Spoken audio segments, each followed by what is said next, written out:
تو جب اس کے کان کام کرنے لگتے ہیں، جب یہ دور کی آوازیں سننے لگتا ہے تو چاروں طرف آواز یہ گونجتی ہے، اللہ اکبر، دن میں 5 ٹائم اللہ اکبر، اللہ بہت بڑا ہے، اللہ بہت بڑا ہے۔ پھر یہ بچہ تھوڑا بڑا ہوتا ہے تو ماں اس کو مسجد میں لے جاتی ہے، استاد صاحب پڑھاتے ہیں، پڑھ بیٹا اللہ اکبر، اللہ بہت بڑا ہے، اللہ بہت بڑا ہے۔ اس نے اپنا بچپنا گزارا یہ سنتے ہوئے اللہ اکبر کہ اللہ بہت بڑا ہے، اس نے اپنی جوانی گزاری یہ سنتے ہوئے کہ اللہ اکبر، اللہ بہت بڑا ہے۔ بچپنا بھی گزر گیا، جوانی بھی گزر گئی، اب اس کا بڑھاپا آ گیا ہے، بڑھاپے تک یہ سنتا رہا اللہ اکبر، ساری زندگی کے ہر لمحے ہر وقت اس کے کان میں یہ آواز گونجتی رہی اللہ اکبر۔ یہ شرق کی طرف گیا تو اللہ اکبر کی آوازیں تھی، یہ غرب کی طرف گیا تو اللہ اکبر کی آوازیں تھی، یہ شمال کی طرف گیا، جنوب کی طرف گیا، پاکستان میں رہا، ہندوستان میں گیا، دبئی میں گیا، سعودیہ میں گیا، ہر جگہ یہ آواز گونجتی رہی اس کے کانوں میں اللہ اکبر، اللہ بہت بڑا ہے، اللہ بہت بڑا ہے۔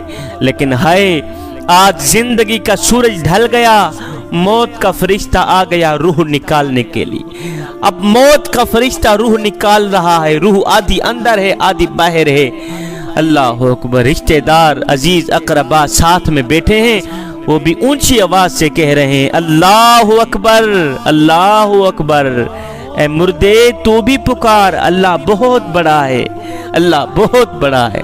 جب اس مرنے والے کی روح نکل جاتی ہے تو لوگ اس کی میت کو غسل دیتے ہیں، اٹھاتے ہیں جنازہ پڑھانے کے لیے۔ جب امام صاحب کے سامنے میت پڑی ہوتی ہے تو امام صاحب کہتے ہیں نیت کرتا ہوں نماز جنازہ کی، نماز جنازہ پڑھتا ہوں واسطے اللہ تبارک و تعالی کی۔ 4 تکبیر نماز جنازہ فرض کفایہ، ثنا واسطے اللہ تبارک و تعالی کی، درود واسطے حضرت محمد مصطفیٰ صلی اللہ علیہ وسلم کی، اور دعا خاص کر حاضر اس میت کے منہ قبلہ شریف کی طرف اللہ اکبر، اللہ اکبر۔ میرا اللہ فرماتا ہے بندے تو نے دیکھ لیا ہے، تو پیدا ہوا تھا تو تو نے سنا تھا میں ہی بنا ہوں، اور جب تو مرا تھا تو نے سنا تھا میں ہی بنا ہوں۔ آج دیکھ لے دنیا میں بھی میں ہی بہت بڑا ہوں، آخرت میں ہی میں ہی بہت بڑا۔ اس اللہ کو راضی کر لو، اس اللہ کو اپنا لو، اس اللہ سے محبت کر لو، عشق کر لو، پیار کر لو خدا کے لیے۔ حضرت سیدنا علی المرتضی شیر خدا کرم اللہ وجہ الکریم نے فرمایا، جب میرا دل کرتا ہے کہ میں اللہ سے بات کروں، اپنے کریم رب سے بات کروں تو میں نماز پڑھنے لگ جاتا ہوں، اور میں جب میرا دل کرتا ہے میرا اللہ مجھ سے بات کرے، میرا اللہ مجھ سے کلام کرے تو میں قرآن اٹھاتا ہوں پڑھنے لگ جاتا ہوں۔ سیدنا علی المرتضی شیر خدا نے فرمایا، اے میرے کریم رب، میں تیری عبادت تیری جنت کے لالچ کے لیے نہیں کرتا، اور نہ ہی تیری عبادت جہنم کے خوف سے کرتا ہوں، اور میرے کریم رب میں تو تیری بندگی تیری عبادت صرف اس لیے کرتا ہوں کہ تو لائق ہی عبادت کے ہے۔ اتنا کریم رب جو ہو تو لائق ہی بندگی کے ہے، میں تو صرف اس لیے تیری بندگی کرتا۔ ایسے عشق میں اللہ کو سجدہ کریں، ایسے پیار میں ایسی محبت میں اس کو سجدہ کریں کہ وہ خود جواب دے، میرے بندے جب تو قیام میں ہوتا ہے، جب تو رکوع میں ہوتا ہے، جب تو سجدے میں ہوتا ہے، میں تجھے دیکھ رہا ہوتا ہوں۔ میرے اللہ نے فرمایا موسیٰ کیا کر رہا ہے؟ مولا موسیٰ تو تیری تسبیح ہی بیان کر رہا ہے۔ میرے اللہ نے فرمایا موسیٰ ایک کام تو کر۔ جی میرے مالک۔ کہا جا فلاں غار کے اندر میرا ایک بندہ بیٹھا ہے، اس نے 350 سال میری عبادت کی ہے، 350 سال اس نے میری بندگی کی ہے، جا کے اس کو میرا ایک پیغام تو دے۔ یا باری تعالیٰ کون سا پیغام؟ میرے مالک نے کہا، میرے اللہ نے فرمایا موسیٰ جا کے اس میرے بندے کو کہہ دو کہ اے میرے بندے جو تو نے 350 سال میری عبادت کی ہے نا، 350 سال جو تو نے قیام کیے، رکوع کیے، سجدے کیے، میں رب نے قبول نہیں کی۔ تیری 350 سال کی عبادت میں رب نے قبول نہیں کی۔ موسیٰ جا کے میرے بندے کو کہہ۔ اللہ کے نبی اٹھے، گئے اس غار کے پاس، جہاں میرے مالک نے فرمایا تھا اس غار کے ہاں اندر میرا بندہ بیٹھا ہوا ہے۔ گئے دروازہ کھٹکایا، وہ بندہ باہر نکلا۔ موسیٰ آپ؟ اللہ کے نبی نے فرمایا میاں میں تیرا ایک پیغام لے کے آیا ہوں، میرا اللہ فرما رہا ہے کہ جو تو نے 350 سال میری عبادت کی ہے نا، 350 سال میری بندگی کی ہے، میں رب نے وہ قبول نہیں کی، میں رب نے وہ قبول۔ اس بندے نے جیسے ہی سنا کہ اللہ نے میری 350 سال کی عبادت قبول نہیں کی، تو وہ بندہ غار سے باہر نکلا، خوشی خوشی ناچنے لگ گیا، خوشی خوشی ناچتا چلا جا رہا، ناچنے لگ گیا۔ موسیٰ علیہ السلام نے فرمایا او نادان، اللہ تعالیٰ نے تیرے 350 سال کے قیام کیے قبول نہیں کیے، رکوع کیے قبول نہیں کیے، سجدے کیے قبول نہیں کیے، 350 سال کی بندگی، 350 سال کی عبادت اللہ تعالیٰ نے تیرے منہ پہ مار کے رکھ دی ہے، اس کے باوجود بھی وہ بجائے رونے کے تو خوشی خوشی ناچ رہا ہے، تو خوشی خوشی ناچ رہا ہے۔ یہ سن کر اس بندے نے کہا ہے موسیٰ اللہ تعالیٰ نے میرے قیام کیے قبول نہیں کیے، مجھے کوئی ارمان نہیں، میں ناچ اس لیے رہا ہوں، خوش اس لیے ہو رہا ہوں کہ اللہ نے 350 سال کی رکوع کیے قبول نہیں کیے، مجھے کوئی ارمان نہیں ہے، سجدے کیے قبول نہیں کیے، مجھے کوئی ارمان نہیں ہے، اللہ نے 350 سال کی عبادت میرے منہ پہ مار کے رکھ دی ہے، مجھے کوئی ارمان نہیں ہے، پر خوشی اس بات کی تھوڑی ہے کہ میرے کریم رب نے میری عبادت کا مجھے ثواب نہیں دیا، جواب تو دیا ہے، اس کی طرف سے اگر ثواب نہیں ملا تو کیا ہوا، اور میرے کریم رب نے جواب تو دیا ہے کہ اے میرے بندے تو قیام میں تھا میں تجھے دیکھ رہا تھا، تو رکوع میں تھا میں تجھے دیکھ رہا تھا، تو سجدوں میں تھا تو کہہ رہا تھا سبحان ربی الاعلی، سبحان ربی الاعلی، میں تجھے دیکھ رہا تھا، میرے لیے بس اتنا ہی کافی ہے، میرے لیے بس اتنا انعام ہی کافی ہے۔ ہائے ہائے کتنا عشق ہے کریم رب کے ساتھ، کتنی محبت ہے کریم رب کے ساتھ۔ جوانو آؤ میرے کریم رب کی رحمت تمہارا بڑھ چڑھ کے انتظار کر رہے ہیں۔ میرا اللہ فرماتا ہے میرے بندے اگر میرے دروازے پر فرعون آ جاتا میں تو اس کو بھی بخشنے کے لیے تیار تھا، تو ویسے ہی میرا اپنا ہے، تیرا میرا تو ذاتی تعلق ہے اس لیے کہ تو میرے حبیب کا امت ہے۔ اے بندے ایک بار تو میری چوکھٹ پہ آ کر تو دیکھ، ایک بار اپنا دامن پھیلا کر تو دیکھ، اور بخشش کی حد نہ کر دوں مجھے رب العالمین بھی نہ کہنا، بخشش کی انتہا نہ کر دو مجھے رب العالمین بھی نہ کہنا۔ جب دنیا میں اللہ اللہ کرنے والا ایک بھی نہیں ہوگا تب قیامت آئے گی، جب دنیا ایمانداری سے خالی ہو جائے گی، جب دنیا اللہ کی محبت سے خالی ہو جائے گی، جب دنیا اللہ کے پیار سے معرفت الہی سے خالی ہو جائے گی، جب دنیا والوں کے دل میں دنیا کی محبت سما جائے گی، شیطان کی محبت سما جائے گی، جب دنیا میں اللہ اللہ کرنے والا ایک بھی نہیں ہوگا تب قیامت آئے گی، جب کسی کے دل میں ایمان کا ایک قطرہ بھی نہیں رہے گا بس اس دن اللہ اس دنیا کو فنا کر دے گا۔ سب سے پہلے حضرت اسرافیل علیہ السلام سور پھونکیں گے، حضرت اسرافیل علیہ السلام کی یہ آواز آہستہ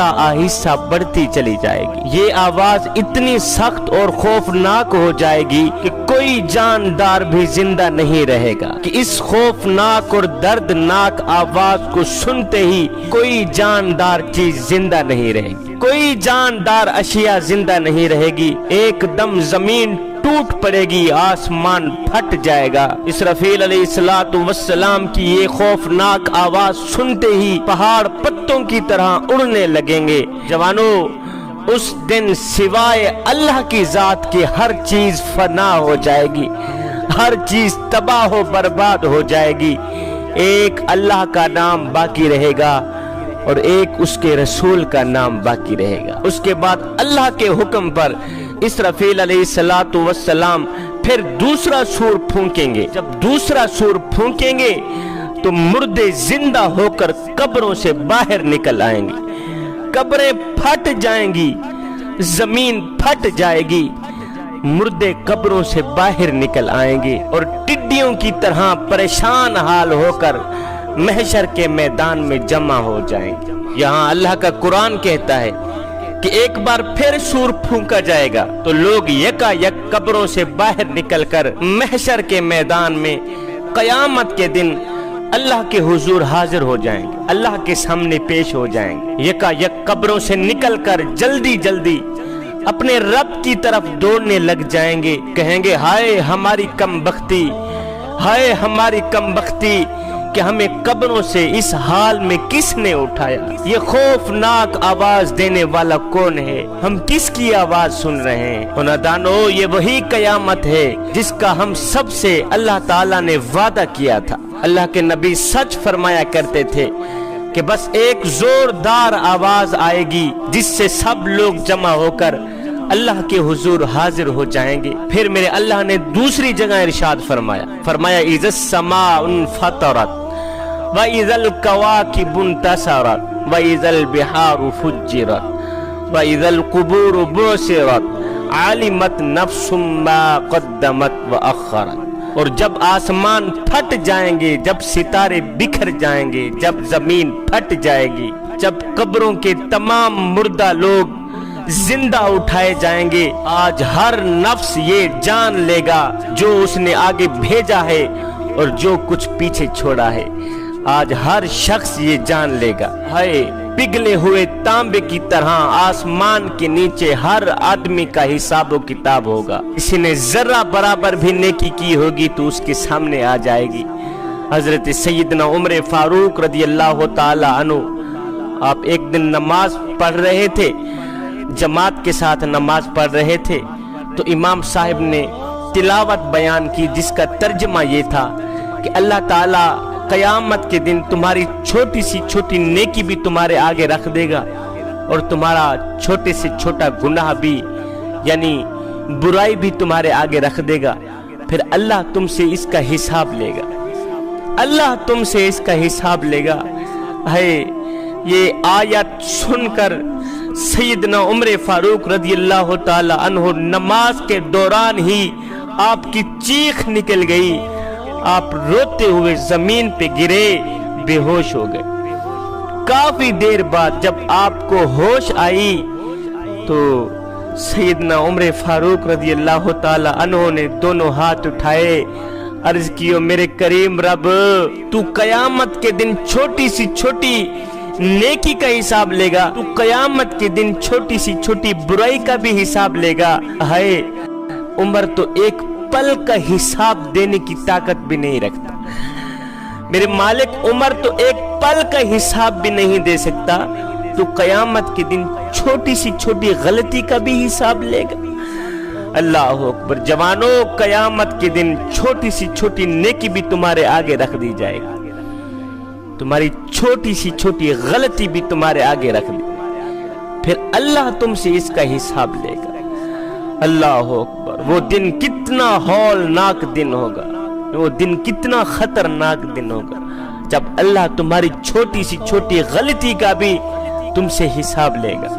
حضرت سیدنا امام حسن رضی اللہ تعالی عنہ، آپ جب بھی مسجد میں آتے تو اتنا روتے زارو قطار رویا کرتے تھے، خون کے آنسو رہا کرتے تھے۔ ایک دن کسی نے پوچھ لیا، حضرت آپ جب مسجد میں آتے ہیں تو آپ زارو قطار کیوں روتے؟ آپ نے فرمایا، میاں اللہ کے گھر میں آ کر روتا اس لیے ہوں کہ اللہ کے گھر میں آ کے اپنے مالک کو کہتا ہوں، مالک حسن تو دنیا میں تجھے منہ دکھانے کے قابل نہیں، قیامت کے دن تجھے منہ کس طرح دکھا سکے گا؟ قیامت کے دن تیرا چہرہ کس طرح دیکھ سکے گا؟ تیرے سامنے کس طرح آ سکے گا؟ حسن تو دنیا میں تجھے منہ دکھانے کے قابل ہے۔ اتنی خشیت، اتنا خدا کا خوف۔ جوانوں، اس لمحے کو یاد کرو، اس وقت کو یاد کرو جب قیامت کے دن چھوٹی سی چھوٹی نیکی بھی تمہارے سامنے رکھ دی جائے گی اور چھوٹے سے چھوٹا گناہ بھی، چھوٹی سی چھوٹی غلطی بھی تمہارے آگے رکھ دی جائے گی، پھر اللہ تم سے اس کا حساب لے گا۔ قیامت کے دن اللہ پوچھے گا، اے میرے نوجوان بتا تو صحیح، آج تو کون سے جذبات لے کر میرے پاس آیا؟ میرا اللہ فرماتا ہے، اے بندے تم کیا سمجھتے ہو؟ کیا تم بیکار پیدا کیے گئے ہو کہ بس ناچنا ہے، کودنا ہے، دولت اکٹھی کرنی ہے، پیسہ اکٹھا کرنا ہے؟ فرمایا، نہ بندے نہ، قیامت کے دن میں تیری آنکھ سے پوچھوں گا کہ تو کیا دیکھ کے آیا ہے، اے میرے بندے قیامت کے دن میں تیری زبان سے پوچھوں گا کہ تو کیا بول کے آیا ہے، قیامت کے دن میں تیرے کانوں سے پوچھوں گا کہ تو کیا سن کے آیا ہے، قیامت کے دن میں تیرے دل سے پوچھوں گا تو کون سے جذبات لے کر میرے پاس آیا ہے، میاں کس کا پیار لے کر آیا ہے، کس کی محبت لے کر آیا ہے۔ اے بندے قیامت کے دن میں تجھ سے تیری جوانی کے بارے میں پوچھوں گا، اور تیری جوانی کہیں آوارگی میں تو نہیں گزری، جوانی کہاں گزار کے آیا ہے تو، اور تیری جوانی روڈ پہ تو نہیں گزری، ہوٹلوں پہ بیٹھ کے تاش کھیلتے ہوئے تو نہیں گزری۔ صاحب اگر مالک کو درست جواب نہ ملا تو پھر کیا جواب دے گا؟ جوانوں قیامت کے میدان میں، قیامت کے بازار میں دو طرح کے لوگ ہوں گے۔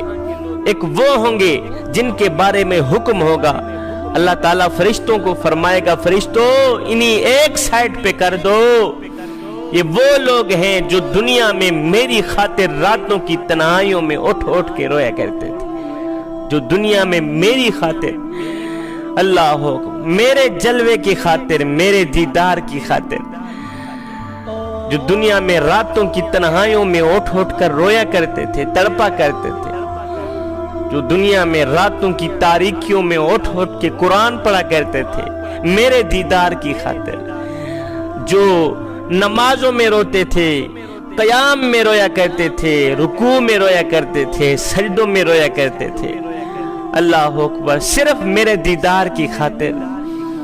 فرشتوں اب وقت آ گیا ہے دیدار کرانے کا، اب ان نیک لوگوں کو، میرے دوستوں کو، میرے یاروں کو ایک سائٹ پہ کر دو، ان میرے محبوبوں کو کہو کہ آج تمہارے دیدار کا وقت آ گیا ہے، اللہ تعالیٰ تمہیں اپنا دیدار کرانا چاہتا ہے، اللہ تعالیٰ تمہیں اپنا مکھڑا دکھانا چاہتا ہے، اپنا جلوہ دکھانا چاہتا ہے۔ پھر قیامت کے بازار میں کچھ ایسے بدبخت لوگ بھی ہوں گے، کچھ ایسے کم بخت لوگ بھی ہوں گے کہ جس کے بارے میں حکم ہوگا فرشتوں ان کم بختوں کو ایک سائڈ پہ کر دو، ان ذلیلوں کو ایک سائڈ پہ کر دو۔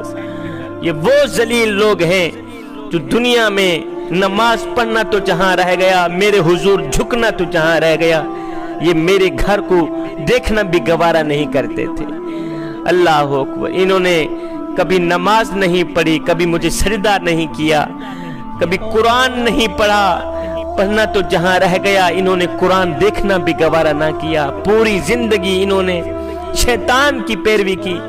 ان کم بختوں کو ایک سائڈ پہ کر دو، انہیں بتا دو کہ او کم بختو، او ذلیلو، آج تمہارے لیے میرے پاس کوئی دیدار نہیں ہے، کوئی دیدار نہیں ہے، کوئی جلوہ نہیں ہے، دفع ہو جاؤ، جہنم میں چلے جاؤ۔ جوانوں ہم نے کبھی سوچا ہے کہ ہم کہیں ان لوگوں میں سے نہ ہو جائیں جن کو قیامت کے دن دھتکار دیا جائے گا، جن کو قیامت کے دن خدا کے دیدار سے دور کر دیا جائے گا، جن کو قیامت کے دن رسوا کر دیا جائے گا، ذلیل کر دیا جائے گا، کہیں ہم ان لوگوں میں سے نہ ہو جائیں۔ حضرت رابعہ بصری، اللہ کی محبوبہ، اللہ کی ولیہ، اللہ کی نیک بندی، آپ نے ایک دن ایک بالٹی میں پانی ڈالا، ایک بالٹی میں آگ ڈالی، دونوں بالٹیاں اٹھا کے کہیں جا رہی ہیں۔ کسی نے دیکھا، پوچھا رابعہ اللہ کی نیک بندی، اماں جی خیر تو ہے، کہاں جا رہی؟